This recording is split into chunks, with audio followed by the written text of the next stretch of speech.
Hai semuanya, bayangin lagi santai di laut, tiba-tiba lumba-lumba nyamperin terus bilang, "Hey, Dodo, gimana reaksi kalian? Pasti kaget banget kan?" Tapi ternyata ini bukan cuma khayalan. Lumba-lumba memang bisa memanggil nama temannya. Mereka punya cara komunikasi yang luar biasa canggih dan unik. Yuk kita bahas lebih dalam tentang kemampuan luar biasa ini. Beneran loh, lumba-lumba bisa manggil nama temannya. Gokil kan? Mereka menggunakan siulan khusus yang berfungsi seperti nama panggilan. Setiap lumba-lumba punya siulan unik yang berbeda satu sama lain. Ini seperti kita punya nama sendiri yang bisa dipanggil oleh teman-teman kita. Selamat datang di channel aku. Tempatnya fakta-fakta hewan yang bikin otak berputar. Kayak nggak nyata tapi asli. Yuk, langsung aja. Di sini kita akan mengungkap berbagai keajaiban dunia hewan yang mungkin belum pernah kalian dengar sebelumnya. Dan kali ini, kita akan fokus pada lumba-lumba yang bisa memanggil nama temannya. Siap-siap terkejut ya. Tahu nggak sih, lumba-lumba hidung botol bisa bikin suara unik, kayak nama panggilan mereka sendiri? Suara ini dikenal sebagai signature whistle. Mereka mulai mengembangkan siulan ini sejak masih bayi, dan siulan ini akan terus mereka gunakan sepanjang hidup mereka. Ini seperti kita yang punya nama sejak lahir dan terus menggunakannya. Mereka belajar siulan khas ini dari kecil dan bisa ngenalin temennya cuma dari suara itu. Bayangin betapa hebatnya kemampuan ini. Mereka bisa mengenali satu sama lain hanya dengan mendengar siulan. Ini menunjukkan betapa pentingnya komunikasi dalam kehidupan sosial mereka. Bayangin lumba-lumba nyalain Bluetooth, atau lumba-lumba left group WhatsApp, Dodo left the group. Lucu banget kan? Tapi ini menunjukkan betapa miripnya mereka dengan kita dalam hal komunikasi sosial. Mereka punya cara sendiri untuk tetap terhubung dengan teman-temannya. Dan yang lebih keren lagi, mereka bisa meniru siulan temannya dengan sangat akurat. Ini seperti kita yang bisa menirukan suara teman kita saat memanggil namanya. Kemampuan ini menunjukkan betapa cerdasnya lumba-lumba dalam berkomunikasi. Lumba-lumba ini bikin suara siulan unik, kayak kode Morse bawah laut gitu. Mereka menggunakan siulan ini untuk berkomunikasi dengan teman-temannya, bahkan saat mereka berada jauh di bawah laut. Ini seperti kita yang menggunakan kode rahasia untuk berkomunikasi dengan teman-teman kita. Kalau mau manggil temennya, mereka niruin siulan temennya itu persis banget. Ini menunjukkan betapa pentingnya hubungan sosial bagi lumba-lumba. Mereka tidak hanya mengenali satu sama lain, tetapi juga bisa meniru suara teman-temannya untuk memanggil mereka. Coba bandingin kita teriak nama Ten sama lumba-lumba yang bersiul. Pasti beda banget kan? Lumba-lumba punya cara yang lebih halus dan canggih untuk memanggil temannya. Mereka menggunakan siulan yang unik dan khas, yang hanya bisa dikenali oleh teman-temannya. Kayak lagi ngobrol pakai siulan ya. Mereka bisa berkomunikasi dengan sangat efektif menggunakan siulan ini.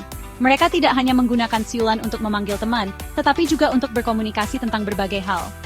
Nah, kenapa ini hebat banget? Karena ini menunjukkan bahwa lumba-lumba punya tingkat kecerdasan yang sangat tinggi. Mereka bisa memahami konsep nama dan identitas sosial yang jarang ditemukan di dunia hewan. Betapa kompleksnya kehidupan sosial mereka.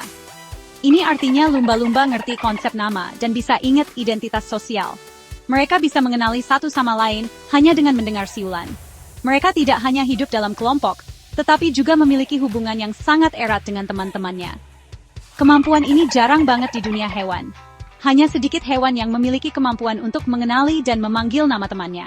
Ini menunjukkan betapa istimewanya lumba-lumba dalam hal kecerdasan dan komunikasi sosial. Mereka nggak cuma lucu, tapi juga sosialita laut. Lumba-lumba adalah hewan yang sangat sosial dan cerdas. Mereka memiliki hubungan yang sangat erat dengan teman-temannya dan menggunakan siulan untuk tetap terhubung. Bentar, kita bandingin sama hewan lain, yuk. Anjing misalnya, bisa mengenali nama mereka, tapi mereka tidak bisa memanggil nama teman mereka. Kemampuan lumba-lumba ini sangat unik dalam hal komunikasi sosial. Anjing bisa ngenalin nama, tapi nggak bisa manggil. Mereka bisa merespon saat kita memanggil nama mereka, tapi mereka tidak bisa memanggil nama teman mereka. Kucing, pura-pura nggak tahu nama kita. Mereka mungkin mengenali nama mereka, tapi mereka seringkali tidak merespon saat kita memanggil mereka. Lah, lumba-lumba. Mereka ingat dan manggil nama temannya, bahkan setelah bertahun-tahun. Ingatkan mereka sangat kuat. Mereka bisa mengenali teman-temannya bahkan setelah waktu yang lama. Terus, apa pentingnya buat ilmu pengetahuan? Kemampuan ini menunjukkan bahwa lumba-lumba memiliki tingkat kecerdasan yang sangat tinggi. Mereka bisa memahami konsep nama dan identitas sosial, yang jarang ditemukan di dunia hewan. Ini nunjukin mereka punya kesadaran sosial yang tinggi, bisa kerjasama, saling jaga, bahkan curhat soal hari mereka. Mereka tidak hanya hidup dalam kelompok, tetapi juga memiliki hubungan yang sangat erat dengan teman-temannya. Ada peneliti yang bilang ini bukti kecerdasan sosial tinggi pada hewan. Mereka bisa memahami konsep nama dan identitas sosial yang jarang ditemukan di dunia hewan. Coba bayangin lumba-lumba lagi curhat, "Bro, capek jadi strong." Lucu banget kan? Tapi ini menunjukkan betapa miripnya mereka dengan kita dalam hal komunikasi sosial. Mereka punya cara sendiri untuk tetap terhubung dengan teman-temannya. Jadi, kalau kamu pikir cuma manusia yang bisa manggil nama, salah besar. Lumba-lumba udah lakuin ini jauh sebelum kita punya smartphone.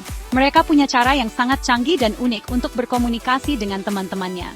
Like video ini kalau kamu juga mau punya teman sekeren lumba-lumba. Jangan lupa untuk like dan share video ini kalau kamu suka dengan konten yang aku bagikan. Dukungan kalian sangat berarti bagi aku. Komen whistle name call kalau mau aku bahas hewan absurd lainnya. Aku selalu senang mendengar dari kalian dan mendapatkan ide-ide baru untuk konten berikutnya. Jadi jangan ragu untuk meninggalkan komentar dan memberitahu aku hewan apa yang ingin kalian pelajari selanjutnya. Dan jangan lupa subscribe biar nggak ketinggalan konten seru setiap hari. Sampai jumpa lagi, terima kasih sudah menonton dan sampai jumpa di video berikutnya. Jangan lupa untuk tetap penasaran dan terus belajar tentang keajaiban dunia hewan.